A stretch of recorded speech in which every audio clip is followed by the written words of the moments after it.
Now, remember Kevin Rudd's education revolution? Well, so far we've seen money committed to the schools, high school sector, primary schools, and also the early education area, but higher education has so far missed out. Universities. The government did have a review called the Bradley Review, which recommended some $6.5 billion be pumped into higher education over 4 years. It said it would respond in next week's budget to those recommendations. But will that response also fall victim to the global recession, along with so many of these other areas? I spoke earlier to Dr. Glenn Withers from the CEO of Universities Australia. Glenn Withers, thank you for your time. What are you expecting in Tuesday night's budget? Well, we're expecting the government to live up indeed to its responsibilities. It indicated at the time of the election that it would seek an education revolution, and it's done a lot in that area so far, but higher education was left until some reviews were completed. Those reviews are in.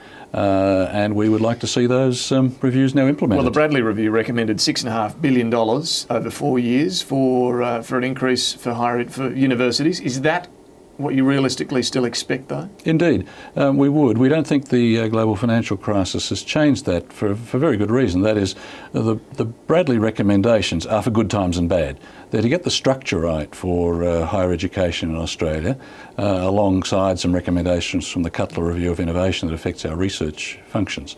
Both of those things are actually pretty crucial to jobs, recovery and growth.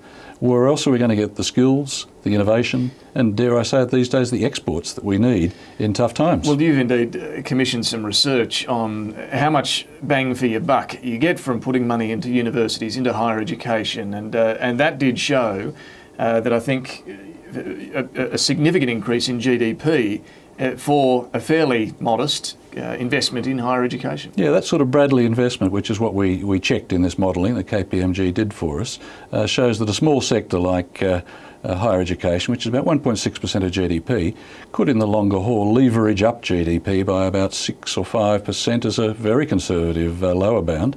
Now that's not a bad impact from a small sector, leveraging the whole of GDP, benefiting everybody.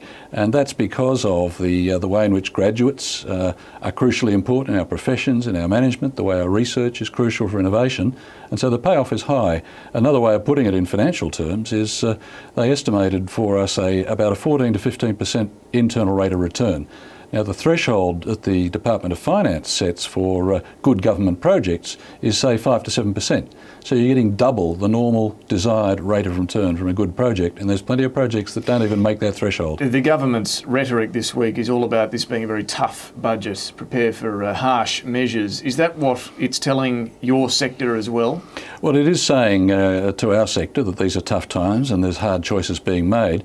Our answer to that is this is one area where you can provide ongoing stimulus as is needed, but it also keeps paying off in the medium and long term. And this is the sort of investment that means your deficits will indeed be temporary and not permanent. The Bradley Review also recommended increasing student assistance. This is an area that many would know students are really squeezed between doing part-time work and their study and trying to get by. How important would that be? Absolutely crucial. What we've got in Australia is a situation where our students actually work more in the workplace while they're studying than any other OECD country, and that means their hours of study now are diminished, and at the present financial crisis times, they're going to have trouble finding that employment to see them through university. So some improvement in income support for students, many of whom are well below the poverty line for 3, 4, 5 years of study, is absolutely overdue. We've got the least appropriate income support for students at the tertiary level, again in the industrial countries, and this is exactly the time to fix that up. Do you accept a political reality that they'll have to get in the queue behind pensioners, the unemployed even, before seeing any assistance? Oh, the government's got a juggling act there, a balancing act that's important. But the crucial thing is, how do we pay for pensions, defence, the environment into the future? The answer is invest in areas like universities and innovation.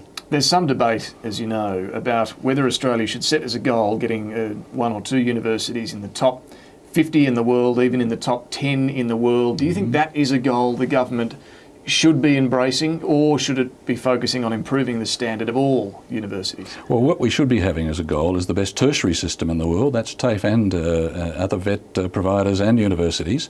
And within that, a number of top universities as well who are world leaders and TAFE institutes. We've got a pretty good international reputation in both those areas.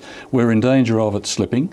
Our public funding of those areas has fallen behind. But even as recently as last year, the Lisbon Council said that the Australian higher education system was the world's best higher education system, but it's got dangers because we're underfunding it from the public side. We've got a lot of private funding. Universities only receive 40% of their money from the government. Private secondary schools receive 60%.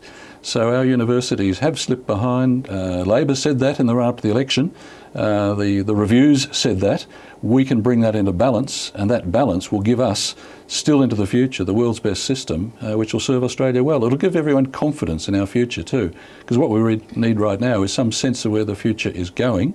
Government can exercise leadership on this and give us confidence. All right, we'll see. Glenn Withers, thank you. Thank you, David.